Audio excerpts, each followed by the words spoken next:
पवित्र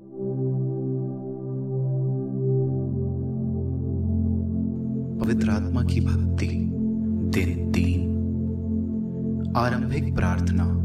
हे पवित्र आत्मा, मेरी समझ को बढ़ा ताकि मैं तेरे आदेशों को जान सकूं। मेरे शत्रुओं के जाल के आगे मेरे हृदय को मजबूत बना, मेरी इच्छाओं को जला।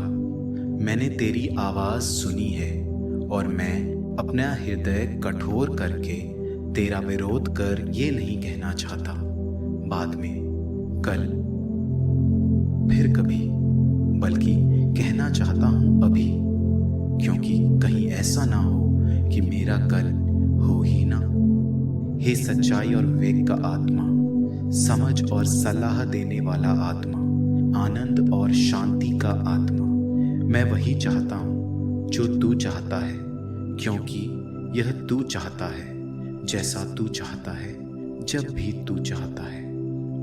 आमीन। विचार। कलीसिया क्रिस्त का शरीर, पवित्र आत्मा में सजीव। एक बार एक पुरोहित था।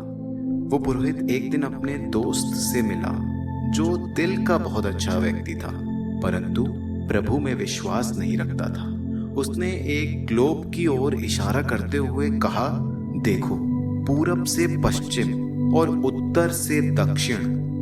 पुरोहित ने पूछा, मैं क्या देखूं इसमें? उसने उत्तर दिया, क्रिस्त की नाकामयाबी। पिछले 20 शतकों से कुछ लोग प्रयास कर रहे हैं कि उनकी शिक्षाएं सभी लोग अपनाएं और अपना जीवन बिताएं, लेकिन देखो नतीजा क्या निकला। पुरोहित दुख से भर गया, ये सोच के कि कितने ही लोग ऐसे हैं जो हमारे प्रभु को नहीं जानते, और जो जानते हैं उनमें भी कई लोग ऐसे हैं जो ऐसे जीते हैं जैसे उन्होंने कभी प्रभु को जाना ही नहीं।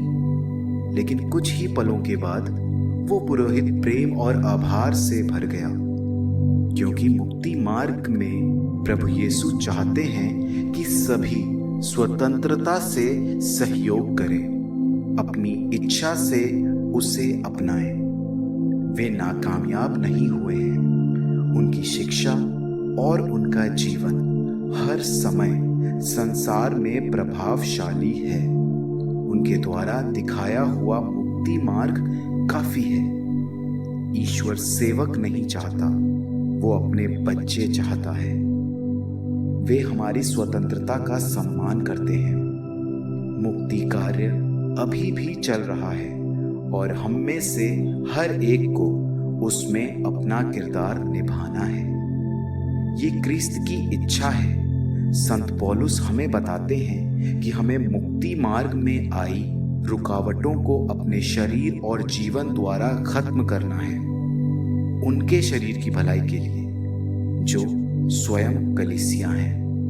ईश्वर के प्रेम और भरोसे के उत्तर में खुद को ईश्वर को पूर्ण रूप से देने के लिए ये उचित है कि हम अपना जीवन सही मार्ग पर लाएं और सबसे बढ़कर अपना क्रिस्तीय जीवन गंभीरता से लें। जब हम प्रेरितों का धर्मसार बोलते हैं, तब हम कहते हैं, हम सर्वशक्तिमान पिता ईश्वर में, उसके इकलौते पुत्र यीशु क्रिस्त में जो मर गए और फिर जी उठे, और पवित्र आत्मा में जो प्रभु और जीवन दाता है, विश्वास करते हैं। हम दृढ़ता से कहते हैं कि हम एक ही पवित्र कैथोलिक और प्रेरित कलीसिया में विश्वास करते हैं, जो क्रिस्त का शरीर है और पवित्र आत्मा के द्वारा सजीव है। हम पापों की क्षमा और शरीर के पुनरुत्थान की आशा में आनंद मनाते हैं, परंतु क्या इन शब्दों की समझ हमारे हृदयों की गहराई तक पहुंचती है या सिर्फ हमारे होठों तक सीमित रह जाती है? पेंतकोस्त का दिव्य आनंद, विजय और शांति संदेश हर क्रिस्तीय की सोच, कार्य और जीवन जीने की स्थिर नींव होनी चाहिए। अंतिम प्रार्थना।